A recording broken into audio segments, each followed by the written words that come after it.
नमस्कार, स्वागत है आपका। आप देख रहे हैं इंडिया बोल रहा है। मैं हूं आपके साथ विवेक शांडिल्य। इस वक्त अमेरिका में बहुत जबरदस्त प्रोटेस्ट चल रहे हैं, खासकर मिनियापोलिस में, मिनेसोटा में, क्योंकि एक आइस एजेंट ने एक अमेरिकी नागरिक को सरेआम गोलियों से भून दिया और ट्रंप प्रशासन उसको जस्टिफाई करने की कोशिश में लगा हुआ है कि उसने आत्मरक्षा में गोली चलाई। पूरा अमेरिका इस वक्त दहक रहा है आइस यानी कि immigration and custom enforcement agents की वजह से, और यह सब कुछ हो रहा है डोनाल्ड ट्रंप की नीति की वजह से। तो अंदर से अमेरिका सुलग रहा है, लेकिन अमेरिका बाहर भी अपने खिलाफ दुश्मनों को तैयार कर रहा है। सुपर पावर के गुरूर में ट्रंप ना जाने क्या क्या कर जाना चाहते हैं। दुनिया के किसी भी देश से कोई मतलब नहीं रह गया अमेरिका को। अमेरिका के लिए ट्रंप अब वही बनते जा रहे हैं जो भस्मासुर ने अपने लिए किया था। आपको याद है भस्मासुर की कहानी? आप इसको थोड़ा सा रिलेवेंट कर पाएंगे? मैं आपको भस्मासुर की एक छोटी सी कहानी सुना देता हूं। एक राक्षस हुआ करता था भस्मासुर। तो भस्मासुर ने भगवान शिव की बहुत कठोर तपस्या की। देवाधिदेव को खुश करने के लिए एक पैर पर खड़े होकर उसने सदियों तक तप किया, जप किया, और जब देवाधिदेव महादेव प्रसन्न हुए तो उन्होंने भस्मासुर से कहा कि आप मांगिए, क्या वरदान मांगते हैं? आपके इस तप से, जप से, इस तपस्या से मैं खुश हुआ। तो भस्मासुर ने कहा कि मुझे अमरत्व का वरदान चाहिए, मैं अमर हो जाना चाहता हूं, मेरी मृत्यु कभी ना हो। देवाधिदेव ने कहा कि यह तो मुमकिन नहीं है, अमरत्व का वरदान किसी को नहीं दिया जा सकता, इस जगत में कोई अमर नहीं है। तो उसने कहा कि फिर ऐसा कोई वरदान दीजिए कि मेरा दुश्मन मेरे सामने कभी टिक ही ना पाए, मैं जिसके भी सिर पर हाथ रखूं वो भस्म हो जाए। देवाधिदेव महादेव ने कहा एवमस्तु, ऐसा ही होगा। और जैसे ही यह वरदान भस्मासुर को मिला, भस्मासुर ने इस वरदान के इस्तेमाल के लिए सबसे पहले भगवान शिव को चुना कि सबसे पहले टेस्ट तो आप ही पर करूंगा। फिर भगवान विष्णु मोहिनी का रूप धारण करके भस्मासुर को अपने ही सिर पर हाथ रखने के लिए छलते हैं, और जैसे ही भस्मासुर अपने सिर पर हाथ रखता है वो भस्म हो जाता है, खत्म हो जाता है, और इस तरह शिव की रक्षा होती है। अब डोनाल्ड ट्रंप ने जो शक्ति हासिल की, उस शक्ति से न सिर्फ अमेरिका की विदेश नीति वो खत्म कर रहे हैं, वो अमेरिका को भी जलाने की कोशिश कर रहे हैं, हर्ट कर रहे हैं, डेंट कर रहे हैं, और पूरी दुनिया को ये ताकत जला सकती है। नॉर्थ अटलांटिक में हुआ क्या है जो मैं आपको ये खबर बता रहा हूं। रूसी झंडे वाले तेल टैंकर बेला 1 जो वेनेजुएला से तेल लेकर रशिया जा रहा था, उसको अमेरिका ने पीछा करके सीज कर दिया। यानी कि रशियन ऑयल टैंकर को अमेरिका ने सीज कर दिया। तो यह सवाल सिर्फ टैंकर का नहीं, यह दो महाशक्तियों के टकराने का है, सीधे रूस को ललकारने का है। और रूस चेतावनी दे रहा है कि वो एक न्यूक्लियर पावर्ड मुल्क है, परमाणु ताकत है वो। चीन और कई देश इस कार्रवाई की खुली आलोचना कर रहे हैं, क्योंकि यह सिर्फ जब्ती नहीं है, यह डाका है। समुद्र के बीचों बीच डाका डाला गया है तेल के ऊपर। सवाल सीधा है, क्या आर्थिक दबाव अब सैन्य टकराव में बदलेगा? और अगर ऐसा हुआ तो लड़ाई क्या सिर्फ रूस और अमेरिका की होगी? नहीं, यह पूरी दुनिया में जाएगी। यह दुनिया को दो धड़ों में बांट सकती है। इसके अंदर यह पोटेंशियल है, यह ताकत है। आज इसी मुद्दे पर चर्चा, क्या रूस अमेरिका आमने सामने हैं तो क्या विश्व युद्ध की आहट दिख रही है? दुनिया भर से मेहमान हमारे साथ होंगे। अमेरिका कभी दुनिया में लोकतंत्र का हितैषी और खुद को रक्षक बताया करता था, पूरी दुनिया का नेतृत्व करने वाला देश बताता था, लेकिन आज वो दादागिरी करने वाले सुपर पावर की तरफ पेश आ रहा है, और चेहरा है डोनाल्ड ट्रंप। यानी ऐसा लग रहा है कि अमेरिका की नीति अगेंस्ट द वर्ल्ड है, जो पूरी दुनिया को अलग थलग करना चाहते हैं। पहले वेनेजुएला पर हमला, फिर ग्रीनलैंड पर कब्जे वाला ऐलान। अब नॉर्थ अटलांटिक समंदर में रूसी तेल टैंकर को निशाना बनाया गया है अमेरिका की तरफ से। अब जरा इस वीडियो को देखिए जो आप इस वक्त देख रहे हैं। अगर आप इस तरफ, मैं इस तरफ जाऊं, अगर आप इस वीडियो को देखें तो अमेरिकी नेवी कैसे इस टैंकर को कब्जे में ले रही है। कोई आम टैंकर नहीं है, ये एक रूसी तेल टैंकर है, इसका नाम बेला 1 है। अमेरिका ने इसे प्रतिबंधित जहाजों की लिस्ट में डाला और इस जहाज को सीज कर लिया, जिससे रूस फट पड़ा है। जहाज के क्रू मेंबर की होशियारी से जहाज बच गया। अमेरिकी कोस्ट गार्ड के पास इस जहाज को जब्त करने का वारंट भी था। अमेरिकी अधिकारियों का आरोप था कि यह जहाज अमेरिकी प्रतिबंधों का उल्लंघन कर रहा था और ईरानी तेल ढो रहा था। अमेरिका ने नॉर्थ अटलांटिक में रूसी झंडे वाले तेल टैंकर को जब्त कर लिया, जिससे टेंशन बहुत जबरदस्त हो गई है। यूएस कोस्ट गार्ड की ये तस्वीर आप देख रहे हैं, ये फोटो, ये इमेजेस जो आई हैं, और ये जो टैंकर आप देख रहे हैं ये रशियन ऑयल टैंकर है। क्या रूस खामोश बैठेगा? आपको ऐसा लगता है? मुझे ऐसा नहीं लगता है। वेनेजुएला से तेल लेकर जा रहा था। ट्रैकिंग से बचने के लिए बेला 1 नाम रखा गया था। मरीनर बदलकर अमेरिका ने बेला 1 को इसका नाम चेंज कर दिया, इसका मरीनर नाम कर दिया। 2 हफ्ते तक पीछा करने के बाद रूसी नेवी बेला 1 को बचाने पहुंची, लेकिन नाकाम रही, क्योंकि कानून का उल्लंघन बताते हुए अमेरिका ने चेतावनी दी। चीन समेत कई देश अमेरिका की इस कार्रवाई की आलोचना कर रहे हैं। किस तरह से इस जहाज को, इस ऑयल टैंकर को सीज किया जा रहा है, इस तस्वीर में आप देख सकते हैं। यहां ऊपर नीचे एक अपाचे हेलीकॉप्टर यहां मंडरा रहा है, एक और सैन्य हेलीकॉप्टर यहां मंडरा रहा है। रूसी जो अमेरिकी जो नेवी शिप है, बैटल शिप, वो उसको आप यहां पर देख सकते हैं, वो यहां पर है। यानी कि इस ऑयल टैंकर की चारों तरफ से घेरेबंदी कर दी गई। और ये कोई स्मगलिंग का केस नहीं था, ये समंदर के अंदर, नॉर्थ अटलांटिक समंदर के अंदर सीधे सीधे रूस को चुनौती कि हम यहां खड़े हैं, आपको जो करना है कर लीजिए। सबसे खतरनाक पल तब आया जब रूसी नेवी अपने टैंकर को बचाने के लिए पहुंच गई, क्योंकि यहां 2 परमाणु ताकतें आमने सामने थी, समंदर के बीचों बीच। आप सोचिए कि क्या हो सकता था यहां पर, कि कहानी सिर्फ तेल की नहीं है, यह अब ताकत की कहानी बनती जा रही है। साख की लड़ाई, नाक की लड़ाई, समंदर के बीच में वर्चस्व की लड़ाई, और यही चाइना चाहता है कि अमेरिका और रूस आमने सामने आ जाएं। अब इस पर मॉस्को का बयान भी आया है। मॉस्को ने कहा कि अमेरिका ने अंतर्राष्ट्रीय कानून का उल्लंघन किया है और इसके परिणाम गंभीर होंगे। पुतिन इस वक्त गुस्से से खौल रहे हैं और रूस याद दिला रहा है कि वो कोई कमजोर देश नहीं है। दुनिया की सबसे ज्यादा परमाणु मिसाइलें आज रशिया के पास है। मैं ये नहीं कह रहा कि रूस अमेरिका को हरा देगा या अमेरिका रूस को इन्वेड कर देगा। मैं ये कह रहा हूं, आप देखिए दुनिया के लिए कितनी खतरनाक घड़ी है। बाय चांस अगर इन दोनों मुल्कों में युद्ध हुआ तो क्या इन दोनों मुल्कों तक रुकेगा ये युद्ध? रूस ने मरने, मारने और मिटने तक की कसम खा ली है। रूस अमेरिका के बीच जंग का काउंटडाउन दिख रहा है। अमेरिकी शिप पर रूस ने टॉर्पीडो लॉक कर दिया। रूस के सांसद की अमेरिका को वार्निंग। गुरुल्योव ने परमाणु जवाब के संकेत दिए हैं। यह धमकी नहीं है, लेकिन इतना इशारा काफी है कि दुनिया की नींद उड़ जाए। अबे नए साल का जश्न मना ही रहे, दूसरा हफ्ता कंप्लीट नहीं हुआ कि यह महायुद्ध की घंटी बज रही है। लोग तो नए साल के जश्न की खुमारी से भी बाहर नहीं आए। क्या 3rd वर्ल्ड वॉर का सीन नजर आ रहा है और अमेरिका पागलपन की हद को पार कर रहा है। पहले वेनेजुएला, फिर कहा जा रहा है ग्रीनलैंड की तरफ जाएंगे, ईरान, मैक्सिको, क्यूबा, कोलंबिया, फिर चीन, रूस, नॉर्थ कोरिया। ट्रंप ऐसा मानते हैं कि अमेरिका जो चाहे वो पूरी दुनिया में कर सकता है, चाहे वो समंदर में हो, आसमान में हो, दुनिया के किसी भी कोने में हो। सवाल यह है कि सुपर पावर होने का मतलब क्या है? दूसरों को दबाना,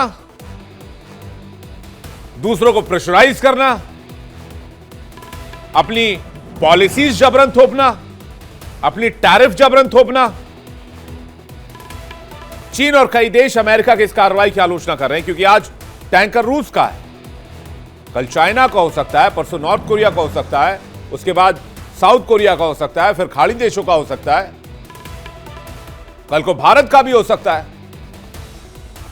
अगर समंदर पर कानून नहीं, सिर्फ ताकत चलेगी कि दुनिया तो अराजकता की तरफ चली जाएगी ना। वेनेजुएला के तेल को लेकर अमेरिका ने अब बड़ा ऐलान भी कर दिया है। अमेरिका ने कहा कि वेनेजुएला के तेल पर पूरी तरीके से बैन है, कोई नहीं ले सकता, सिर्फ अमेरिका लेगा। वेनेजुएला से कोई व्यापार नहीं करेगा, सिर्फ अमेरिका करेगा। शैडो फ्लीट तेल टैंकर पर यूएस का एक्शन हुआ है और वेनेजुएला से 5 करोड़ बैरल ऑयल अमेरिका लेगा और कोई नहीं लेगा। तो भाई साहब, ये तो खुलेआम दादागिरी है। आज सबसे बड़ा सवाल यह है कि क्या रूस चुप बैठेगा? इतिहास की कहानी उठाकर देख लीजिए, इतिहास के पन्ने पलट कर देख लीजिए, रूस अपमान नहीं भूलता है। सवाल तेल टैंकर का नहीं है, सवाल रूस की संप्रभुता का है, रूस के झंडे का है, क्योंकि ये जो टैंकर जा रहा था इसमें रूसी फ्लैग लगा हुआ था। और सवाल अमेरिका की दादागिरी का है। और जब ऐसे ही मामले चलेंगे तो फिर नॉर्थ अटलांटिक ही नहीं, पूरी दुनिया ही युद्ध के मुहाने पर खड़ी नजर आएगी। अब जो बातें मैंने एक्सप्लेन की है, इस पर बातचीत करने के लिए मेहमानों का एक बड़ा पैनल हमारे साथ जुड़ रहा है। मेजर जनरल अनुज माथुर हमारे साथ जुड़ रहे हैं, रक्षा विशेषज्ञ, स्वागत कीजिए। डॉक्टर धीरज कौल हमारे साथ जुड़ रहे हैं, भू राजनीतिक विशेषज्ञ, स्वागत कीजिए। डॉक्टर अमन शुग हमारे साथ जुड़ रहे हैं, भू राजनीतिक विश्लेषक, आपका भी बहुत स्वागत है। संजीव श्रीवास्तव हमारे साथ जुड़ रहे हैं, बहुत स्वागत है संजीव जी, आपका भी। और तमाम दर्शकों का एक बार फिर से बहुत वेलकम करते हैं। लेकिन रशियन फ्लैग वाले ऑयल टैंकर को जब सीज कर लिया गया है तो क्या यह अपमान भूलेगा रूस? यह सबसे बड़ा सवाल है। चूंकि मामला रक्षा और युद्ध से जुड़ा हुआ, तो पहला सवाल मैं जल्दी से माथुर जी से ले लेता हूं। और माथुर जी, जो बातें चीजें मैंने एक्सप्लेन की वो बातें आप तक पहुंची होंगी, आप इसे कैसे सॉल्व करते हैं या कैसे देखते हैं? जय हिंद विवेक। जय हिंद sir. Thank you very much. आप you always pick up the best of the issues. देखिए, सबसे बड़ी बात आपको समझने की है कि ये अमेरिका की दादागिरी आपने कहा, मैं इसको कहूंगा ये अमेरिका की दादागिरी नहीं है, ये ट्रंप प्रशासन की दादागिरी है। ये ट्रंप, उसकी मैं इसको थोड़ा समझने के लिए मुझे लगता है कि जो अमेरिका की इंटरनल इश्यूज आज की तारीख में हो रहे हैं, अमेरिका, आप देखें पिछले 4 जितने भी इलेक्शंस हुए, अधिकतर इलेक्शंस में ट्रंप को हार का सामना करना पड़ा है। चाहे वो न्यू जर्सी हो, चाहे वो कोई भी इलेक्शन हो। ये इनके वाइस प्रेसिडेंट के भाई भी कहीं इलेक्शन में खड़े हुए थे, वो भी हार चुके हैं। तो एक वहां पर अमेरिका में ट्रंप की जो अप्रूवल रेटिंग है वो लगातार गिरती चली जा रही है। पहली बात, उन्होंने एक स्टेटमेंट दिया कि अगर हम ये मिड टर्म, जो कि एंड ऑफ द ईयर में होने वाला है, अगर मिड टर्म को नहीं जीतेंगे तो आई कैन बी इम्पीच्ड। उनको डर है, ये ट्रंप को जो डर है, उस डर का कहीं ना कहीं ये उसका ट्रांसलेशन आपको यहां पर होता नजर आ रहा है। और ट्रंप जो दादागिरी कर रहे हैं, वो दादागिरी ऐसे देशों के खिलाफ की जा रही है जो कि रिटेलिएट नहीं कर सकते। आप मुझे बताएं, वेनेजुएला और अमेरिका में क्या मुकाबला है? उनको नहीं पता करेगा Venezuela retaliate sir, Russia retaliate नहीं करेगा क्या? अब वही मैं I was coming to that. तो उसके बाद उन्होंने कोलंबिया उसको कहा, तो उन्होंने, जब उसने जवाब दिया उनको कि भाई जो तुम्हें करना है कर लो, तब इन्होंने कहा कि it was an honour to talk to you and this that and the other, और उनकी टोन पूरी तरह से बदल गई। तो अमेरिका की परिस्थिति दादागिरी करने वाली नहीं है। अमेरिका की परिस्थिति यह है कि वो किसी प्रकार से ट्रंप की अप्रूवल, अब ट्रंप के जो ट्रंप प्रशासन है, उनके कामों को इलेक्शन आने तक, मिड टर्म आने तक, उसको कहीं ना कहीं उसको बेहतर करने का प्रयास करें, ये मेरा मानना है। जहां तक सवाल रूसी जहाज के ऊपर कब्जा करने का है या रूस को उसको खदेड़ करके और वहां पर जाकर के, देखिए उस पे वहां पर रशिया की न्यूक्लियर सबमरीन मौजूद थी और ये रिस्ट्रेंट दिखाया है न्यूक्लियर सबमरीन ने कि they did not want to get into direct conflict Vivek. तो उन्होंने वहां पर, इस बात को आप मान के चलिए कि रूस इस चीज को कभी भी रशिया का इतिहास रहा है, आप इतिहास खोल के देख लें, कभी भी वो अपने इस प्रकार के उसको एक्सेप्ट नहीं करेगा। तो रशिया का रिटेलिएशन जरूर आएगा। मेरा ये मानना है कि जो ट्रंप प्रशासन आज कर रहा है वो अमेरिका के डोमेस्टिक लॉज के भी खिलाफ है, इंटरनेशनल लॉज के खिलाफ है, यूएन चार्टर के खिलाफ है, सब चीजों के खिलाफ है। अब कोई तो इसके सामने मुझे लगता है आना आना पड़ेगा, जो कि इस बात को बता सके कि भाई ये पूरी इस तरह से आप पूरे इंटरनेशनल लॉज का, डोमेस्टिक लॉ, हर एक चीज का उल्लंघन करके और आप अपना मकसद सिद्ध करने के लिए आगे बढ़ते चले जाएं। जो ग्रीनलैंड के बारे में उन्होंने कहा, जिस प्रकार की भाषा वो दूसरे देशों के अध्यक्षों के, राष्ट्राध्यक्षों के लिए प्रयोग में लाते हैं कि उन्होंने एक कुत्ता भेज दिया, they have sent a dog Denmark और समथिंग लाइक दैट। तो मेरा ये मानना है कि ये कहीं ना कहीं डोनाल्ड ट्रंप की एरोगेंस और उनकी नहीं सर, डेस्परेशन है। वो जो करना है जी में करें सर। हाँ, ये लेकिन थर्ड वर्ल्ड वॉर को दुनिया को आपके हवाले कम से कम नहीं कर सकते। आप तीसरी दुनिया विश्व युद्ध को तीसरे विश्व युद्ध को विवेक न्योता दे रहे हैं डोनाल्ड ट्रंप। क्या ऐसा हो रहा है? क्या थर्ड वर्ल्ड वॉर को जानबूझकर न्योता दिया जा रहा है या गेम चल रहा है? मैं चुग साहब से रिएक्शन, फिर श्रीवास्तव जी आपके पास आ रहा हूं। चुग साहब नमस्कार है जी, जय भारत है। जय भारत। 31 दिसंबर की हमारी यही बात हुई थी शाम को कि 2026 सूर्य का साल है, ईगोइज्म टॉप पे रहेगी। यहां 2026 में आप छोटे छोटे कई और काउंटर्स भी वॉर के खुलते हुए देखेंगे। ये धीरे करके 1 2 3 साल में पूरा वर्ल्ड वॉर 3 का एंगल क्रिएट होगा ही होगा, इसमें कोई गुंजाइश नहीं है। 3 ओपनिंग स्टेटमेंट देता हूं मैं और फिर मैं बिहाइंड द पर्दा जाऊंगा कि यहां पे जो हम ऑयल टैंकर की बात कर रहे हैं या वेनेजुला के ऊपर हर कोई बात कर रहा है कि ऑयल के कारण वेनेजुला, गोल्ड के कारण वेनेजुला, पर्दे के पीछे क्या है उस पर आते हैं। 3 ओपनिंग स्टेटमेंट है। पहला ये कि ट्रंप साहब का सूर्य खराब है। 2026 एक ऐसा साल है जो सूर्य का साल है और आप देखेंगे कि इसी साल में उनके हेल्थ इश्यूज भी बढ़ेंगे और ट्रंप का ही आप देखेंगे डाउनफॉल शुरू होगा, क्योंकि इस बार मिड ईयर इलेक्शन का भी समय है 2026 में। साथ में दूसरी ओपनिंग स्टेटमेंट यह है कि ये जो साल है इसी के साथ जब हम क्लब करते हैं तो आप देखेंगे कि कई जगह छोटे छोटे मुद्दे के आसपास यूएस अल्टीमेटली ट्रंप ऐसा चाहेंगे कि United states of America United ना रहे। तो ट्रंप आने वाले समय में यूनाइटेड स्टेट्स ऑफ अमेरिका का शायद आखिरी प्रेसिडेंट भी बन के रहेंगे। अब आते हैं पर्दे के पीछे वाली कहानी। कई लोग बात कर रहे हैं ऑयल की बात, ऑयल टैंकर की हम बात कर रहे हैं कि यहां पे Russia US oil tanker. Game oil tanker की है ही नहीं जी। गेम वेनेजुला में भी ऑयल की नहीं थी, गेम थी ड्रग माफिया की।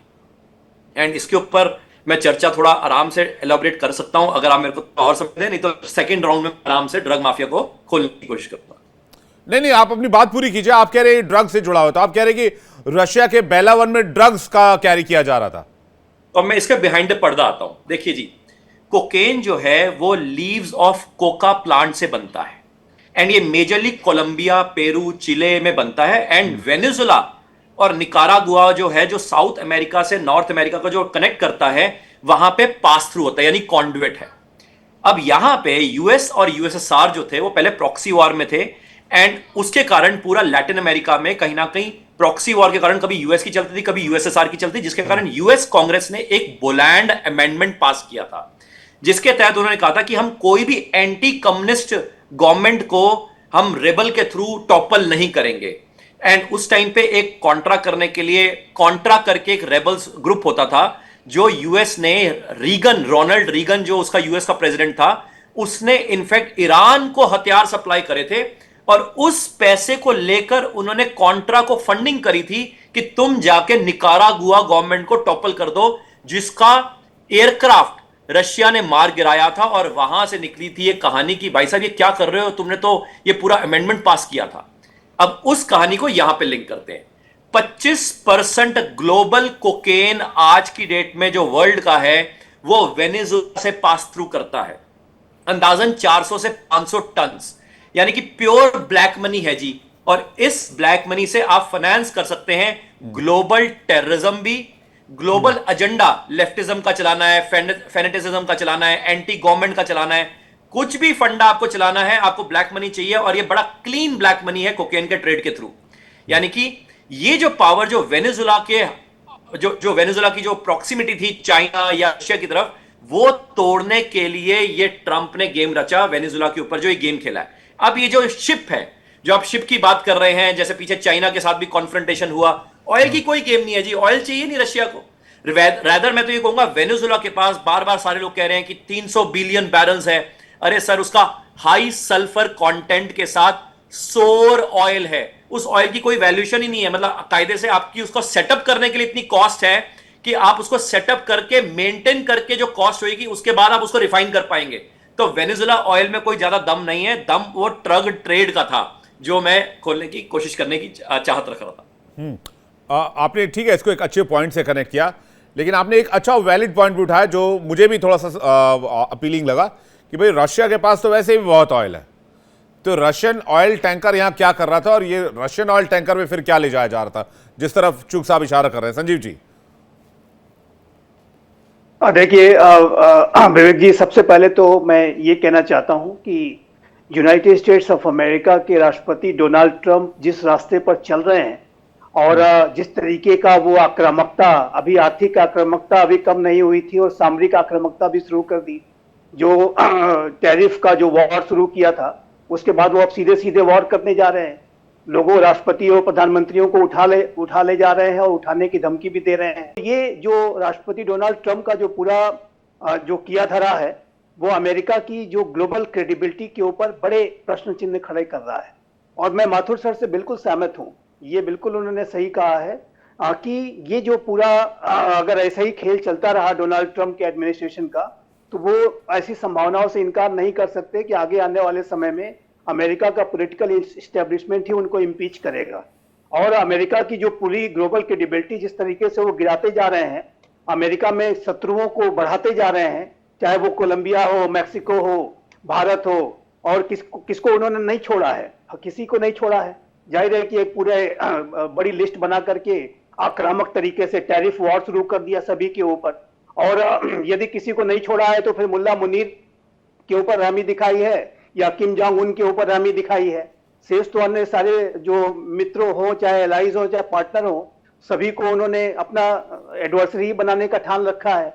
तो ऐसे में अमेरिका की जो ग्लोबल क्रेडिबिलिटी अगर इसी तरह से गिरती रही तो मैं मानता हूं कि अमेरिका का जो पॉलिटिकल इस्टेब्लिशमेंट है वो बहुत ही जब उसकी अपनी साख पर बनाएगी तो जाहिर है कि वो इस्टेब्लिशमेंट किसी राष्ट्रपति को भी नहीं बख्शेगा। और मेरा ऐसा मानना है कि ऐसे में डोनाल्ड ट्रंप का भविष्य में अगर वो चिंता जता रहे हैं कि अगर मैं मिड टर्म इलेक्शन नहीं जीता तो मेरा इम्पीचमेंट हो जाएगा, इसलिए मुझे जीतना जरूरी है, वो चिंता बिल्कुल सही है, क्योंकि वो जानते हैं कि अमेरिका का इस्टेब्लिशमेंट जो है वो किस तरीके से कार्य करता है। और अमेरिका का इस्टेब्लिशमेंट अगर कभी उसके अंदर इस तरीके के असेसमेंट आ गए कि ये राष्ट्रपति तो पूरा बेड़ा गर्क ही कर देगा, तो राष्ट्रपति को हटाना ही बेहतर होगा। तो ये ऐसे में अमेरिका का जो सीनेट है और जो कांग्रेस है वो बहुत पावरफुल है और वो किसी भी राष्ट्रपति को इम्पीच करना भी जानती है।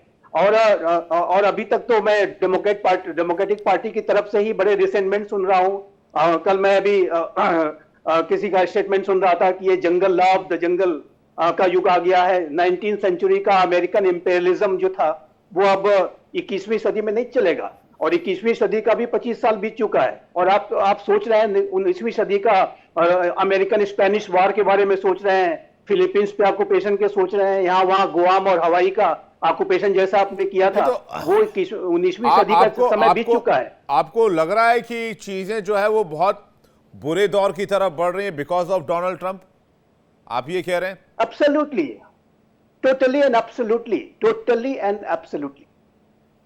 एक व्यक्ति इतना ज्यादा इररिस्पांसिबल कैसे हो सकता है जो कि इतने बड़े पद पर बैठा हो, जो कि पूरे विश्व में डेमोक्रेसी, ह्यूमन राइट्स और रूल्स बेस्ड ऑर्डर के कस्टोडियन के तौर पर अपनी बातों को एक और बहुत इंपॉर्टेंट खबर आई कि आज ही एक बिल साइन करा है जिसमें रूसी ऑयल खरीदने पर 500% तक टैरिफ लगाने की बात का प्रावधान है, नंबर 1। नंबर 2, $1.5 ट्रिलियन का डिफेंस बजट पास किया है करंट फाइनेंशियल ईयर के लिए अमेरिका ने। ये दो इंपॉर्टेंट खबर निकल कर आई है।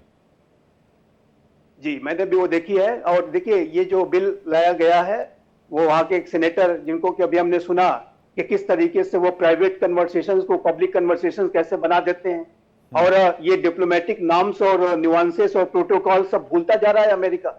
और अमेरिका और भारत के जो संबंध है उसकी जो संवेदनशीलता है, एक एम्बेसडर के साथ क्या वार्ता हुई है आप पूरे प्रेस को बता दे रहे हैं, ये कहाँ की समझदारी है? मैं तो बिल्कुल मेरे समझ के परे है। अगर कोई व्यक्ति प्राइवेट घर में एक डिनर के इनविटेशन में आप आए हुए हैं मेहमान बन के, और मेहमान आपसे कुछ बात करता है तो उसको जाकर के आप रूफ टॉप पे चिल्लाएंगे क्या कि मेहमान ने मुझसे ये बात की, और उसको बदनाम करेंगे? ये किस तरह के गेस्ट हैं आप? तो यही जो सेनेटर हैं इन्होंने ये बिल लाया है, और इन्होंने कहा है कि जो यदि रशिया यूक्रेन युद्ध को शांत कराने की राह में जो बाधा बनेगा उसके ऊपर 500% टैरिफ लगा देंगे। सबसे बड़ी बाधा क्या, आप पहले ये बताएंगे अमेरिका का एस्टेब्लिशमेंट, ये जो सीनेटर साहब हैं, ये बताएंगे क्या कि अमेरिका जो रशिया से जो जो न्यूक्लियर मटेरियल खरीदता है, क्या उसको करना वो रोकेंगे? क्या वो 500% का जो टैरिफ है वो लगाने से पहले ये बताइए कि रशिया से आप जो चीजें इंपोर्ट कर रहे हैं उसको आप कब रोकेंगे? दुनिया बिल्कुल। के बारे में तो बाद में सोचना, मैं इतना ही कहूंगा अभी। नहीं, बिल्कुल सही बात है। ऐसा लग रहा है डोनाल्ड ट्रंप किसी वो जो गली का एक बड़ा दबंग आदमी होता है जिसके पास बड़ा वो ब्लैक मनी होता है और बहुत सारा पावर होता है, 4-5 जो है वो फॉर्च्यूनर गाड़ी लगी होती है, 8-10 फॉर्च्यूनर गाड़ी लगी होती है, और वो किसी की बात नहीं सुनता। वो जब निकलता है तो सड़कें खाली कर दी जाती है, बाकी के लोग घर में दुबक जाते हैं। ऐसे ही डोनाल्ड ट्रंप ऐसे ही करके चल रहे हैं। डॉक्टर धीरज कौल भी अमेरिका से इस वक्त हमारे साथ जुड़ रहे हैं। एक बार कौल साहब का रिएक्शन ले लें। $1.5 ट्रिलियन का डिफेंस बजट और बीच समंदर में रशियन फ्लैग वाले शिप को सीधी चुनौती, यानी कि रूस को चुनौती। भाई किसी शिप पे फ्लैग लगा है तो आप देश को ही चुनौती दे रहे हैं। तो ये क्या, ये सही किया था क्या डिपार्टमेंट ऑफ वॉर करके डिफेंस मिनिस्ट्री का जो नाम चेंज किया? क्या वॉर ही लड़ना चाह रहा है अमेरिका? अभी तक तो पीस मेकर बने हुए थे, फिर बीच में डील मेकर बने, अब वॉर मेकर बन रहे हैं। कौल साहब नमस्कार, thank you for having me on the show. देखिए नमस्कार है जी भारत से आपको। का ठीक, जय जय। और वेनेजुएला का टेक ओवर के बाद देखिए एक बड़ा सिंबॉलिक मैसेज ग्लोबली भेजा गया है, और आपके ही शो पे I think a week ago we were talking about it, 2 हफ्ते पहले, कि वेनेजुएला के प्रेसिडेंट को ऑप्शन दी है कि वो दूसरे देश को पिक करें, चले जाएं। और इसके साथ साथ जो ऑयल ओपन अप होगा, देखिए हम बार बार इस पे बात करते हैं कि इस टाइम वर्ल्ड के लिए सबसे इंपॉर्टेंट अगर कोई चीज, one of the top 3 important है, is cheap power for growth of AI और ओवरऑल कंट्रीज के लिए। वेनेजुएला ऑयल जो 17% है, अनटैप्ड है, तकरीबन 1 मिलियन बैरल प्रति डे से भी कम उसकी माइनिंग हो रही, रिफाइनिंग हो रही थी, जो कि तकरीबन 3 मिलियन बैरल प्रति दिन था 1970 में, और इस टाइम एंटिसिपेटेड है 3x, तकरीबन 5 से 7 मिलियन बैरल प्रति डे हम निकाल सकते हैं। तो उससे ऑयल प्राइसेस एक तो अभी रिसेंटली आप देखेंगे कि गिरेगी अगले कुछ 2 से 3 महीने में, और Venezuela oil is considered as US oil right now. तो इस टाइम सभी अगर आप कंपनीज देखें तो इस time we are looking for buyers. दुनिया में सबसे बड़े बायर्स इस टाइम जो ऑयल के हैं उसमें से चाइना और भारत आता है, और भारत की निर्भरता रशियन ऑयल पे कम हो रही है। हमने पिछले थिंक 6-8 मंथ से हम इस पे बात कर रहे हैं कि strategically India is cutting it down. US is expecting कि उसको और तेजी से कम किया जाए, ताकि वेनेजुएलन ऑयल जो अब यूएस ऑयल है टेक्निकली, वो उसको खरीदने के लिए आगे और आए। और ये एक हैवी ऑयल है which is not similar oil, it's a very good quality heavy oil. तो इससे एक चीज जाहिर होती है। और कोई दूसरी बात, रशिया यूक्रेन वॉर में बार बार ये कहा जाता है कि जो रशियन मशीनरी को फ्यूल करता है वॉर को कंटिन्यू करने के लिए, उनकी जो डिफेंस सेल्स हैं रशिया की, साथ में मिनरल सेल्स और रेयर अर्थ गोल्ड, लेकिन सबसे बड़ी है एनर्जी सेल्स जिसमें ऑयल एंड गैस आती है।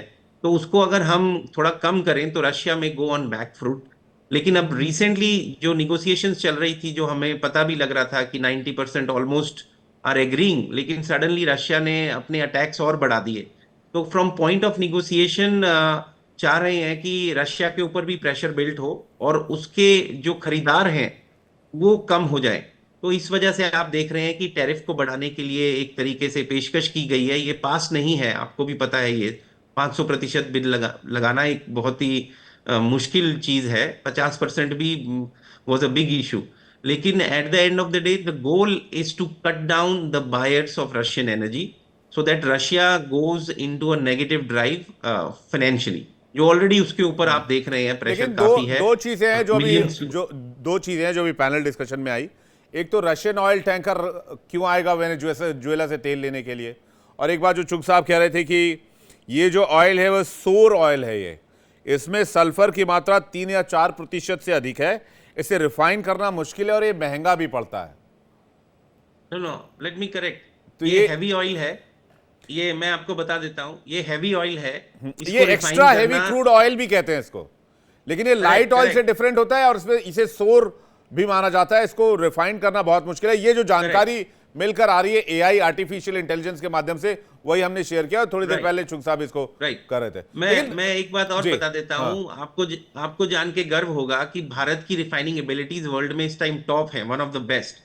गुजरात के अंदर जो रिफाइनरीज हैं प्राइवेट ओन्ड, उनके अंदर कैपेबिलिटीज हैं किसी भी दुनिया के ऑयल को रिफाइन कर सकें। नहीं ये नहीं बात सर, सही है। रशिया अपने ऑयल टैंकर्स क्यों भेजेगा वेनेजुएला में, सवाल इस बात को लेकर है। और देखिए, अगर हाँ, रशियन ऑयल टैंकर को निशाना बनाया गया है तो रूस क्या चुप रहेगा? इन दो सवालों पे जल्दी से आपका जवाब, फिर मैं माथुर जी और चुग साहब इंतजार कर हाँ, रहे हैं। मुझे 1 मिनट दीजिए। पहली जी। बात तो ये रशियन ऑयल टैंकर आप जिसकी बात कर रहे हैं, ये इसका नाम ही अलग था और इसको रीनेम किया गया। ये ईरान से निकला, वेनेजुएला की तरफ गया। वेनेजुएला में जब इसको उसका मैरीनेरा, यूएस शिप्स ने, मैरीनेरा नाम था इसका। करेक्ट, वही मैं बता रहा हूं आपको। ईरान से निकला, वेनेजुएला की तरफ गया। देखिए, ध्यान दीजिए, ईरान भी एक्सपोर्टर है ऑयल का, वेनेजुएला भी एक्सपोर्टर है, रशिया भी एक्सपोर्टर है, तो एक बार बार क्यों घूमता रहेगा? तो वहां से निकला और ये डीप, इसको बोलते हैं डार्क फ्लीट ऑफ ऑयल, जो कि इलीगली ऑयल ट्रांजैक्शन होती हैं। ये वेनेजुएला तक आया, इसको एम्बार्गो किया गया, फिर यहां से गया यूके की तरफ। फिर उस यूएस कोस्ट गार्ड इसको क्लोजली मॉनिटर कर रहा था, और यूके, जो आप आइसलैंड एरिया देखते हैं, उसके पास इसकी फुटेज ली गई। फिर स्पेशल ऑप्स ने इसके ऊपर लैंड किया और इसको इस टाइम कैप्चर में ले लिया गया है। लेकिन सवाल ये है कि ये जो डार्क फ्लीट है, ये इवेड करने के तरीके हैं। इसका नाम भी उन्होंने चेंज कर दिया, रजिस्ट्रेशन भी चेंज कर दिया आइसलैंड के पास आके। आप उठा के देख सकते हैं, मारिनेरो जो आप नाम ले रहे तो हैं, अब वो रूस चुप रहेगा इस मामले पर?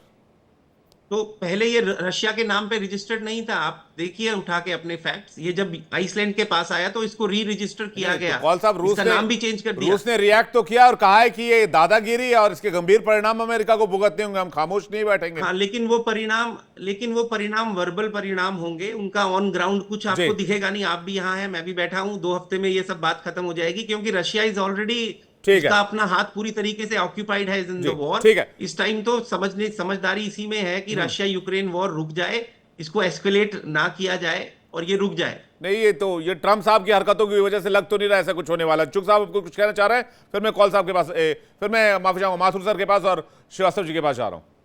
चुग साहब आप कुछ कह रहे थे? देखिए, मदुरा से पहले ना ह्यूगो चेवेज जो था वो प्रो रशियन था, एंड उसने क्या किया था, उस यूएस की जो प्रेजेंस थी ना, जो कंपनीज की जो ऑयल एक्सट्रैक्शन करती थी वेनेजुएला में, उनको सबको बैन कर दिया था और नेशनलाइज कर दिया था ह्यूगो चावेज की सरकार में, राइट? हाँ। एंड उसके कारण ये जो सारे जो डीप स्टेट वाली जो ऑयल कंपनी है, मैं नाम नहीं ले रहा, वो सारों को पता है, बट ये कंपनीज एक्सॉन मोबाइल और शेवरॉन और कौन वो ओन करता है वो आप खुद सर्च कर लेना, ये सारी कंपनीज के बाजे बज गए थे। एंड उसके बाद मदुरो को कहा गया कि भैया तेरे को हम सल्तनत देते हैं 2013 के बाद, एंड अल्टीमेटली तू यहाँ पे सारी हमारी प्रेजेंस रखेगा। तो ऑयल तो यूएस के कब्जे में वैसे भी था, ओनली पॉइंट वाज यहाँ पे दबदबा चाइना और रशिया का भी था, जो मैंने बताया कि ड्रग के इशू के पर्सपेक्टिव से। अब दूसरा, इसी के तहत Madura was a good baby of US.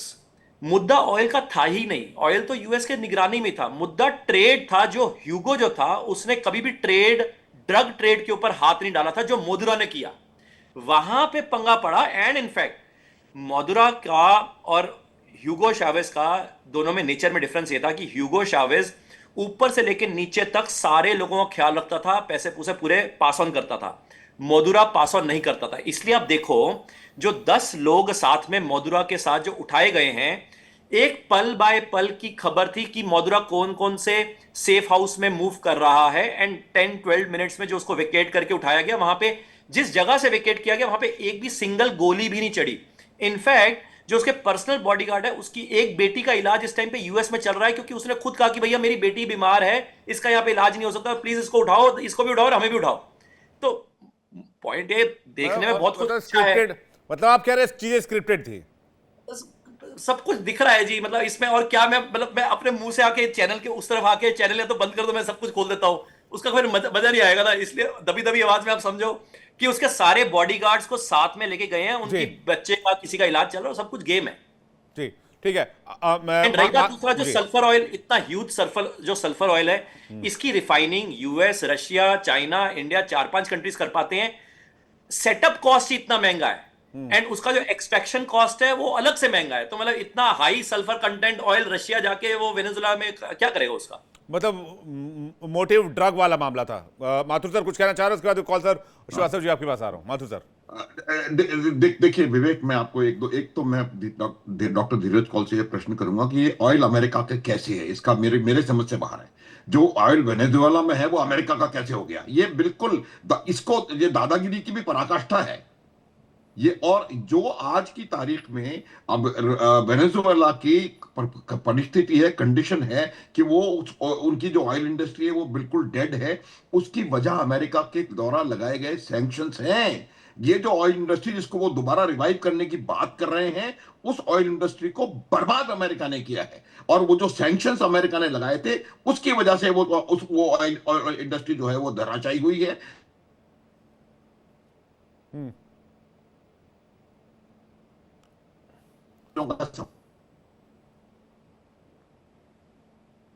Mathur sir, आपको आवाज आ रही है? हाँ, मेरे को आवाज आ रही है। हाँ, बोलिए बोलिए, अब बीच में आपको फ्रेम हाँ, तो मैं यही कह रहा था कि इस ऑयल को technically, non technically, whichever way you are wanting to say, बात यही बात अमेरिका ने 1953 में ईरान के साथ करने की कोशिश की। ईरान ने नेशनलाइज अपने ऑयल को किया था और इन्होंने मुसादिक को उठा करके बाहर फेंक दिया। एक तमाम चीजें पुरानी टेक्निक्स हैं। जो ईरान में ऑयल है किसी और का कैसे हो सकता है?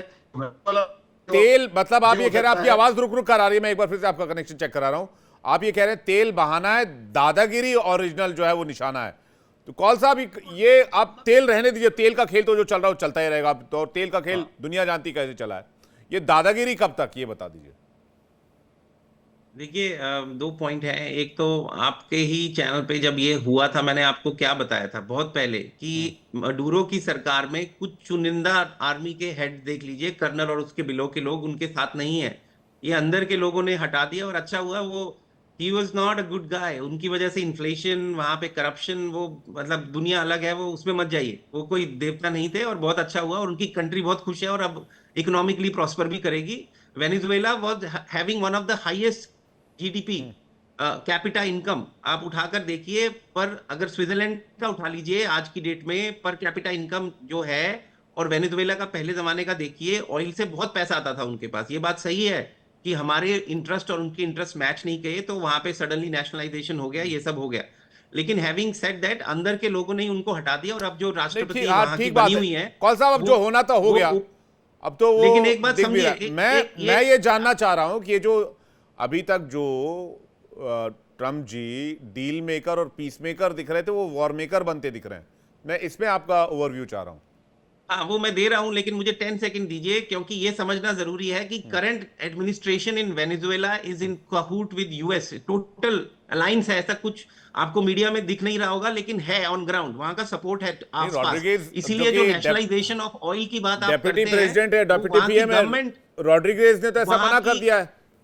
वहां की गवर्नमेंट और वहां के पार्लियामेंट ने बोला है कि हम यूज करना चाहते हैं ऑयल फॉर ग्रोथ और अमेरिका के साथ करेंगे, तो ये चैप्टर क्लोज है। अब आगे आपका क्वेश्चन जो आप मुझसे पूछ रहे हैं इसके ऊपर की दादागिरी, देखिए क्लियर कट मैसेज ट्रंप ने पहले से भी दिया था कि ये जो इवेशन के तरीके हैं, हम सैंक्शंस लगाते हैं ऑयल पे और ये टैंकर्स डार्क फ्लीट निकाल के जा रही है, हम इस पे प्रहार करेंगे। लेकिन कोई प्रहार इतना सवाल उस बात को लेकर नहीं है, वो तेल का जो करे हमें कोई दिक्कत नहीं है। एक नया लॉ पास हुआ है आज जिसमें 500% टैरिफ लगाने की बात की गई, नंबर 1। नंबर 2 $1.5 ट्रिलियन की डिफेंस की वजह से, एक बार में बोल दीजिएगा आप, डिफेंस बजट $1.5 ट्रिलियन का। नंबर 3 आपका दुनिया के अलग अलग देशों में जिस तरह की एक्टिविटी नजर आ रही है ईरान को लेकर, ग्रीनलैंड को लेकर। नंबर 4 एक और पॉइंट में यहां जल्दी से रख देता हूं कि जिस तरह का सिचुएशन अभी डोनाल्ड ट्रंप एंड प्रशासन एंड टीम ने बना दिया है पूरे देश में, जो ट्रस्ट डेफिसिट यूएस के लिए कायम हुआ है, यूएन से और अलग अलग दुनिया की संस्थाओं, 66 संस्थाओं से अमेरिका ने खुद को अलग कर लिया। एक तरह से यूएन को कोलैप्स करने की कोशिश, क्योंकि यूएन के लिए सबसे ज्यादा फंड यूएस से आता है। तो ये तो पूरा वर्ल्ड ऑर्डर को ही कोलैप्स करने की कोशिश की जा रही है, सिर्फ अमेरिका और कोई नहीं दुनिया में। जी, यूएन मेरे accordingly one of the most inefficient organisation है। कुछ खास उसने किया नहीं वॉर्स को रोकने के लिए, ऑल्दो रिलीफ बच्चों के लिए, गरीब देशों में, वो सही बात है, उसमें दो नहीं जाएंगे। बहुत सारे लोगों का पीस कीपिंग फोर्स है सर, फीडिंग प्रोग्राम्स हैं, गरीब बच्चों के लिए खाना, रहना, रिहैबिलिटेशन, आप सुनिए, वैक्सीनेशन के प्रोग्राम है बहुत सारे दुनिया भर में। हजारों लाखों लोग मारे जाएंगे खाने की वजह से, वैक्सीनेशन की वजह से। आप इसको कैसे जस्टिफाई करेंगे? कौन सा, उसके बाद संजीव जी आपके पास आ रहा हूं।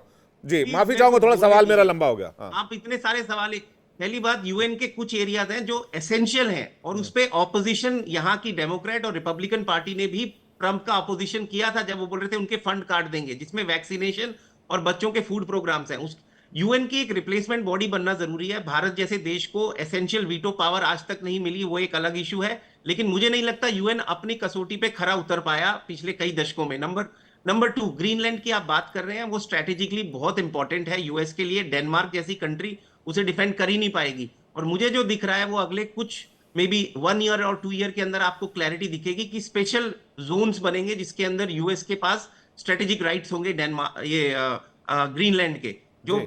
ट्रम्प बार बार तो बोल रहे सर, हैं। नंबर 3, ग्रीनलैंड 1.5 जितना ही trillion dollar important strategic location Pakistan भी है। अगला क्वेश्चन पे जा रहा हूं। 1.5 ट्रिलियन आपने मुझसे पूछा अमेरिकन बजट, आप उनकी कमिटी की रिपोर्ट उठा के देखिए। 2.25 ट्रिलियन आज से 6 साल पहले रिकमेंडेड था। We were sleeping. चाइना कहां पहुंच चुका है, हम कहां हैं? हम एआई और रोबोटिक्स और ह्यूमनॉइड के अंदर, मैं उस एरिया में काम करता हूं, 19-20 का फर्क रह गया है। आज भी अगर हम नहीं जागे तो China will take over. China की नेवल फ्लीट कहां पे है, चाइना के 6th जनरेशन कहां पे जा रहे हैं? तो ठीक है, जो हमारा हमें डिफेंस हमारा कैपेबिलिटीज चाहिए, हमारा मामला थोड़ा उसके स्लो है, लिए लेकिन we are 1.5 fastest growing trillion GDP as कर। of कौन साहब, one हमारा of- मामला थोड़ा स्लो है, हम one- कछुए की रफ्तार से चलते हैं, लेकिन रेस हम ही जीतेंगे। खरगोश बीच में सो गया था। मैं यूएस की बात बता रहा हूं। 1.5 trillion is not a lot of money when it comes to defence procurement और defence security strategy of US for 2035। आप रिपोर्ट पढ़ के देख लीजिए।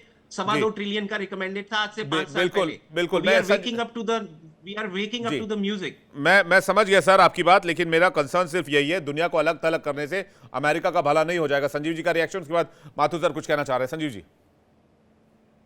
देखिए विवेक जी, अभी मैं धीरज जी को सुन रहा था, बड़ा आश्चर्य हो रहा था और आई वाज रादर शॉक्ड इस तरीके की जिस तरीके की बातें उन्होंने रखी हैं। लेकिन मैं ये स्पष्ट रूप से कहता हूं कि ये जो George Washington, Abraham Lincoln, Martin Luther king, ये जो बड़े बड़े जो नेताओं का, महान नेताओं का ये जो अमेरिका है, आज वो क्या अब इसी तरीके की सोच पे चलेगा कि दुनिया में लॉ ऑफ द जंगल को स्थापित किया जाएगा? जंगल का ही कानून है, तो फिर democracy, human right, rules based order वगैरह हटा देना चाहिए।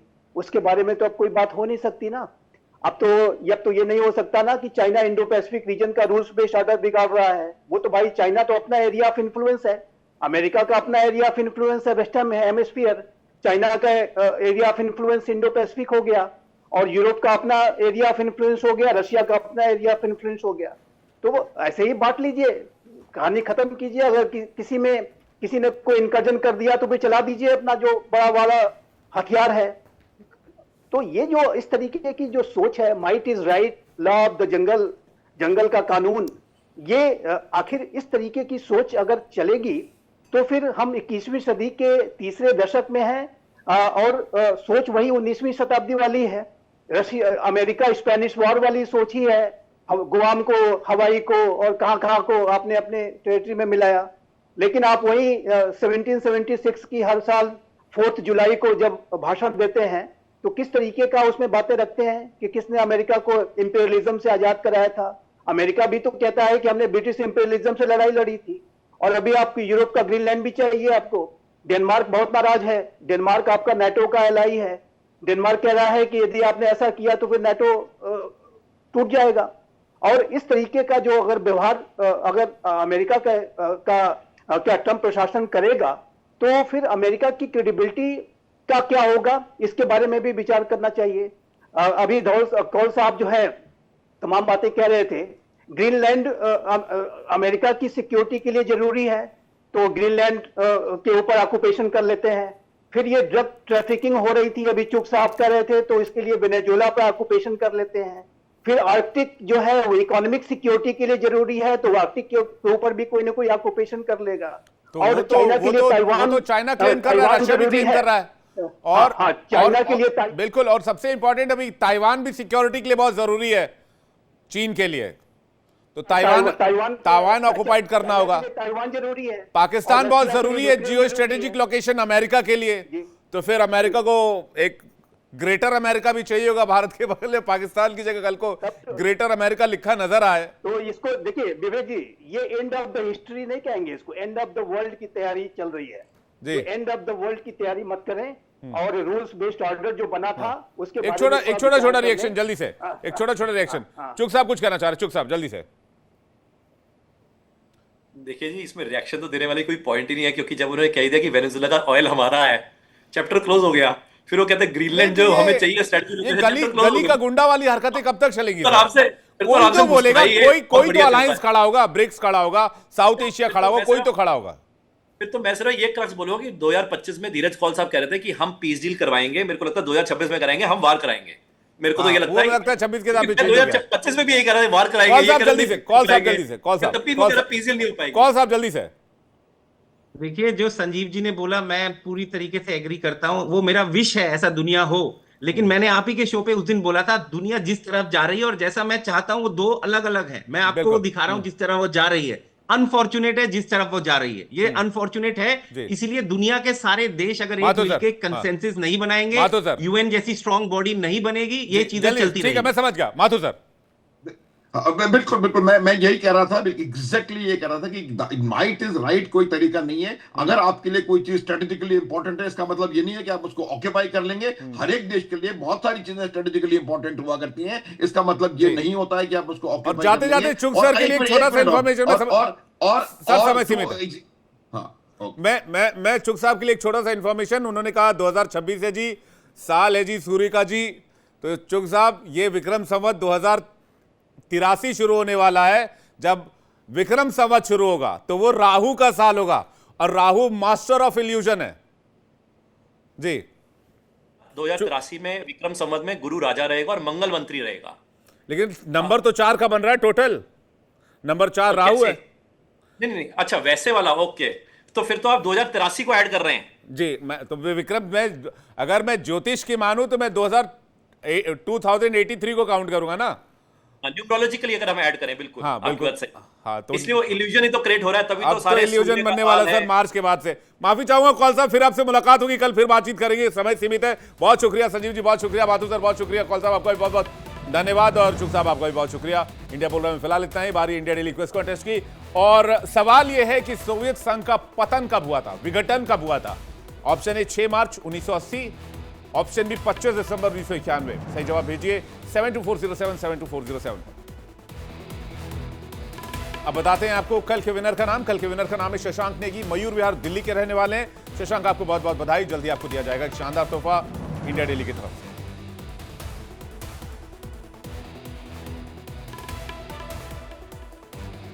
इंडिया डेली अब आपकी स्मार्ट टीवी पर भी मौजूद है। इंडिया डेली 24/7 देखिए अपने स्मार्ट टीवी पर लाइव और लगातार।